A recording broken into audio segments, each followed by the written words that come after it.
नमस्कार साथियों। आपके लगातार प्रेरणा सूचक शब्दों से, आपके आशीर्वाद से, आपके स्नेह से जो लगातार मुझे अपने पुराने वीडियो में आपके द्वारा मिलते रहे हैं, उसी प्रेरणा से मैं पुनः आज आपके समक्ष श्री अन्नपूर्णानंद जी की सीरीज़ का तृतीय पार्ट, थर्ड पार्ट लेके आपके समक्ष उपस्थित हुई हूँ। आज की कहानी का शीर्षक है पापा। उम्मीद करती हूँ आपको अवश्य पसंद आएगी। तो लीजिए, प्रस्तुत है। कान खोलकर सुन लो, अगर 7 दिन के अंदर उस लौंडे ने मुझे पापा पुकारना बंद न किया तो तुम अपने लिए मेरी ड्यूटी बंद समझना।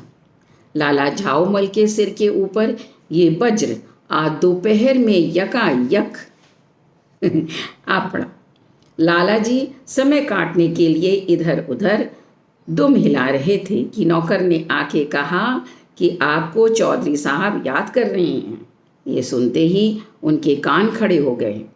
1.5 बरस हो रहा था लाला जी का चौधरी साहब के यहाँ आते जाते, पर इस बीच में चौधरी साहब ने एक बार भी उन्हें भूल से, प्रमाद से, किसी भी तरीके से याद नहीं किया। उनका अस्तित्व में वे एक पुराकृत महापातक की तरह भूले रहना चाहते थे। कभी सामना पड़ भी जाता तो उनकी ओर से इस तरह देखते थे जैसे किसी पारदर्शी पदार्थ के पार निहार रहे हों। कलेक्टर ने अपने आदेश के सहज से लाला जी को चौधरी साहब के साथ जड़मभूत कर दिया था। वे उनका वेतन उनके आगे प्रति मास फेंकते जाते थे, पर न उनसे बोलते थे और ना ही उनसे कोई काम ही लेते थे, और सदा इसी फिक्र में रहते थे कि कब वो कलेक्टर बदले और वो कब लाला को धता बताएं। पहले तो काम के नाम पर कोई काम ही नहीं था, पर सेंत में इतने रुपए फटकारते देख चौधरानी साहिबा ने इधर कुछ दिनों से अपने 12 वर्षीय पुत्र को पढ़ाने का काम उन्हें सुपुर्द कर दिया था। हाल ही में वह एक जनानी दावत में गई थी, जहां पर एक पिता को अपने बच्चे द्वारा पापा पुकारते जाने सुनकर वे लट्टू हो गई और उन्होंने उसी क्षण ये प्रतिज्ञा की कि उनका पुत्र भी अपने पिता को यही पुकारेगा, और उन्होंने अपने पुत्र को, अपने पापा को पापा पुकारने के लिए बाध्य किया। लाला जी को घर लौटते ही चौधरानी ने सहेज दिया कि वे चौधरी साहब को बराबर पापा पुकारवाया करें।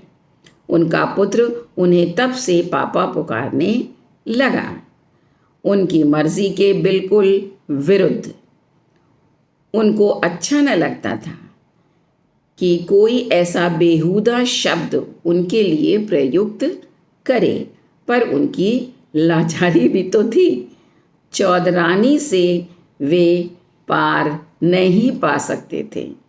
खैर, इसके महीने भर बाद ये खबर नगर में गूंज उठी कि पुराने कलेक्टर भारत को स्वाधीनता मिलने के उपलक्ष्य में अपने देश वापस जा रहे हैं, जहां से वे कभी नहीं लौटेंगे। अब चौधरी साहब को इन दोनों बातों का ऐसा सुंदर समाज सूझा कि वे आपे के बाहर हो गए, और लाला जी को अपने पास बुलाकर उन्होंने कहा, कान खोल के सुन लो, अगर 7 दिन के अंदर इस लौंडे ने मुझे पापा पुकारना बंद न किया तो अपने लिए मेरी ड्योरी बंद समझना। बिलवासी जी, हम तो आज खत्म हो गए। आप? जी हाँ, मैं। आपको किसने खत्म कर दिया? चौधरी साहब ने। ये सुनकर बिलवासी के मुंह से टट टट का शब्द निकला, यानी उन्हें तरस आ गया। उन्होंने पूछा, आपके काम क्या सुपुर्द किया गया था? आपको क्या काम सुपुर्द किया गया था? जिनका नौकर होकर आया था उन्होंने काम का नाम भी नहीं बताया। आज 1.5 वर्ष बीत गए और काम है भी क्या? नौकर जब मंजे हुए हैं, सुबह होते ही मालिकों को झाड़ पोंछ कर धो धा कर देते हैं और पहना उड़ाकर दुनिया में मुंह दिखाने काबिल बना देते हैं। शायद और कोई विभाग हो जिसमें। मैं किस विभाग में काम करूं? बाग में पेड़ लगे हैं तो माली भी लगे हैं। अब चौधरानी ने अपने लड़के की तालीम आपके सुपुर्द की है और उसे अपने पिता को पापा कहना मुझे सिखलाना पड़ रहा है, जिसके लिए मैं 1 सप्ताह में बुडिल्ले की तरह कहीं फेंक दिया जाऊंगा। एक काम करिए, सिर्फ एक काम। ये सुनते ही उनकी उखड़ी सी मूछ फिर खड़ी हो गई। उन्होंने पूछा, क्या काम है जी? पर आपको बताना बेकार है, आप घोर मंठा कर डालेंगे। इसका उत्तर से उनका मुंह उतर गया। आधे मन से उन्होंने जवाब दिया, आखिर क्या राग रंग है, क्या बातें हैं जो मैं नहीं सुन सकता हूँ। बस किसी दिन आधे घंटे के लिए अपने छात्र के पास मुझे लेवा के चलिएगा। ये तय हो गया, पर ये लाला जी के समझ में नहीं आया कि बिलवासी जी उसके पास आकर क्या करेंगे। अपने पिता को पापा पुकारता है, पर पसंदगी नापसंदगी की बात तब उठती है जब उसके पास, लाला जी के पास, उसके पापा के पास उसकी कोई जुगत हो। जुगत कोई नहीं, कतई नहीं, सिर्फ उसको माँ की हठ धर्मिता है, माँ की जिद है। ये दिन था उनके ड्योढ़ी पार करने का और न पार करने का अंतिम निपटारा होने वाला था, यानी वो 7वां दिन आ गया था। बिलवासी में लाखों गुण होने पर भी वो एक पक्के घमोड़पंथी भी थे। वह ज्योतिष में विश्वास करते थे, खासकर ऐसे कामों में जिसमें दूसरे की रोजी का सवाल होता है। उनकी गणना में यही दिन अच्छा था। चौधरी साहब के लड़के के पढ़ने के खंजाड़ खाने में हम लोग तीसरे पहर गए। हम लोग एक टेबल पर दोनों बैठ गए। लड़के की पुकार हुई, लड़का आया। 12 बरस में वो सब गुण उजागर था, इसको तो मानना ही पड़ेगा। लड़का झिझका नहीं, उसे विश्वास हो गया मेरी सूरत से कि ऐसा मैं कोई गैर नहीं हूँ। पर तब भी उसने पूछा, ये क्या है? लाला जी ने बिलवासी का सम्यक परिचय कुछ चुने हुए शब्दों में देने की इच्छा प्रकट करते हुए कहा, ये हैं साहित्याचार्य साहित्यानंद संदो। बात काटते हुए पंडित जी ने कहा, लड़का समझदार है। ई के है कि सवाल से साबित होता है कि लड़का होशियार है और होनहार भी है। इसे राजा बेटा की श्रेणी में रख सकते हैं। क्यों?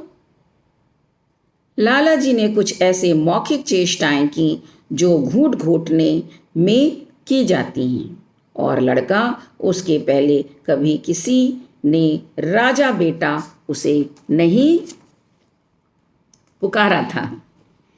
पहली बार सुना था ये शब्द एक बेगाने पर आए आदमी से, वो भी उसने कहा नहीं पर निहाल करने के लिए इतना काफी था। पंडित जी ने फिर कहा, ऐसे लड़के को कोई ऊंची चीज पढ़ानी चाहिए।